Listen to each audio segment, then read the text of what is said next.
Hey guys, today I have another disassembly video for you, this time on a Grand Power Stribog, this one being the SP9A3, the roller delayed blowback version.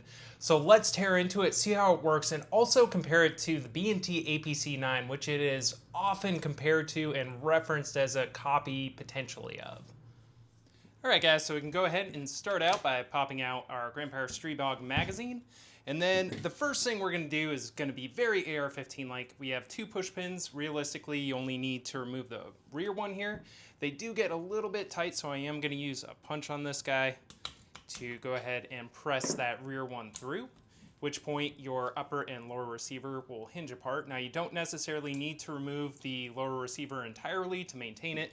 However, I'm going to go ahead and do that just for the sake of the video. This front pin can be very tight. I'll go ahead and pop that guy across, and then we can go ahead and remove the lower receiver. Alright, so just taking a look at the lower, there's not a ton to see here. We do have our 90-degree safety selector, which is ambidextrous on both sides. Some people don't like these. I actually don't mind them at all. But if we look inside at the trigger group, it is more or less AR-15 style. So you can see we have the sear there and then the hammer. There are rumors that certain AR-15 trigger groups will work in here, and they do sell aftermarket lowers that will absolutely work with different AR-15 trigger groups. Go ahead and lock that guy back, and then you'll see this stamped steel part up front. This is your bolt catch and bolt release. And there's a little bit of a ledge on either side of it, so you can hit it from either side of the receiver, so it is fully ambidextrous there. And in line with that, we also have AR-15 style magazine releases on both sides of the receiver, so it's very, very easy to use. And that's really all there is to see in the lower. Next up for the upper receiver, we can just pop our stock off, which is extremely easy to do. We just have to press down on it. It'll pop straight off the back. And while this was absolutely influenced by the APC9 in some ways, you can see it does not have any sort of a hydraulic buffer attached to the end of the stock here. The stock itself is very simple. This is the factory stock for one of these. It is pretty much entirely polymer, to include the button here, and has a fairly long length of pull, but it does seem pretty robust. Now moving back to the receiver, we can go ahead and take out our recoil spring. So you can see there is a little rubber buffer at the back, so pull back on the charging handle a little bit and you can pull the buffer out of the back of the bolt and carrier. And you can see there's nothing too crazy here. It is just nested two different rods in there, but pretty simple design, nothing crazy. Now for the bolt, next step is just going to be turning our receiver down towards the ground, and then our bolt along with the roller and this little roller mechanism here with the channel will come out of the receiver.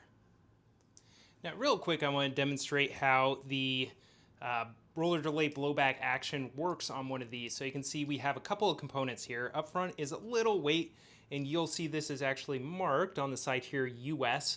So the very early imported SP9A3s had an original little block up here that was really set up for NATO powered ammunition, so your 124 grain plus P, and that was not reliable with our 124 grain or 115 grain American ammunition, which is lower back pressure.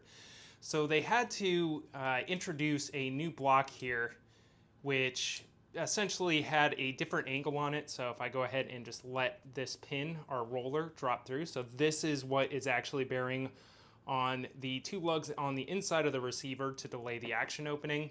And you can pull it out here. You can see there's an angled bit in here, the shiny polish bit. And that had to be changed as far as the angle goes a little bit on the US model to make it more reliable with a wider range of ammunition. Now looking at the bolt itself, you can see it's actually fairly similar to the original APC9 bolt in a lot of ways. So here's the bolt for my APC9 Pro. And externally, if I get it lined up the correct way, you can see there are some similarities, just being both 9mm blowback actions. They just do things slightly different ways. There are definite differences here, so it isn't a straight copy, and the APC9 bolt is significantly heavier than the Stribog bolt since it does have that delayed action. Coming back to the upper receiver, we can remove the charging handle very easily by pressing it back to the disassembly notch here. It pulls out the side. If we want to change it over to the left side, this is where we can do that. Just drops in over there, so very, very easy to do. Again, non-reciprocating charging handle, which rides in a polymer carrier in here. So we can actually go ahead and remove this carrier too. It's a little bit more difficult on this, and I'll go ahead and use a punch to pop it out the front here. And you can see it is a very, very simple polymer piece. You really don't need to remove it, but this is all the charging handle is riding in. Now looking back at the receiver, there's not a whole lot else to see in there. So you can see we do have a fixed ejector right there, and then our chamber in the back end. If you can get a look down the handguard, you can see there's actually a castle nut down there, and that is how the barrel is installed on one of these. But I'll go ahead and roll in my APC9 receiver so we can compare them. So here are the two receivers side by side, and as you can see, design-wise, they are similar in a couple of ways, but there are some major differences as well. So they're both extruded aluminum receivers, so you can see that just in the basic design of it. If I flip them over here, you can see there are differences in the cutout and the way that the barrel installs on here. For the APC9, the trunnion and barrel installs with these 6 screws on either side of the receiver versus a castle nut or a barrel nut, which is on the Stribog.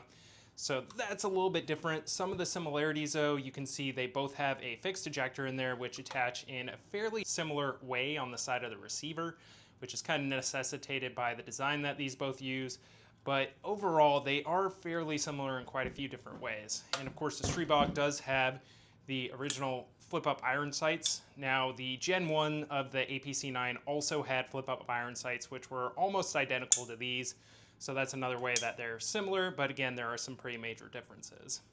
Now, if we look on the inside of the APC or the Stribog receiver here, it's going to be hard to see, but right in there where the charging handle goes in, you can see where the rollers actually recess into the receiver there. And I'll give you a better look at that in a minute. There you can kind of see them. And while it's still assembled here, I can actually show you the roller, which is right here, moving in and out of its little channel there. So you can see as I pull the bolt back, there's a gap here between this block and the bolt carrier. As that pushes back, it lifts up on the roller, which as soon as it gets up all the way out of those channels, it allows the bolt to retract. So that's how the roller delay mechanism works on here. And here is the Grand Power Stribog SP9A3 fully disassembled. As you can see, it's a little bit more complicated than most straight blowback designs because of that roller delay system, but there's still not a ton of parts to this thing. So thank you for checking out the video. Please like, share, subscribe, all that fun stuff. I also have my Patreon going if you feel like contributing, but please stay tuned for some upcoming reviews I got going on.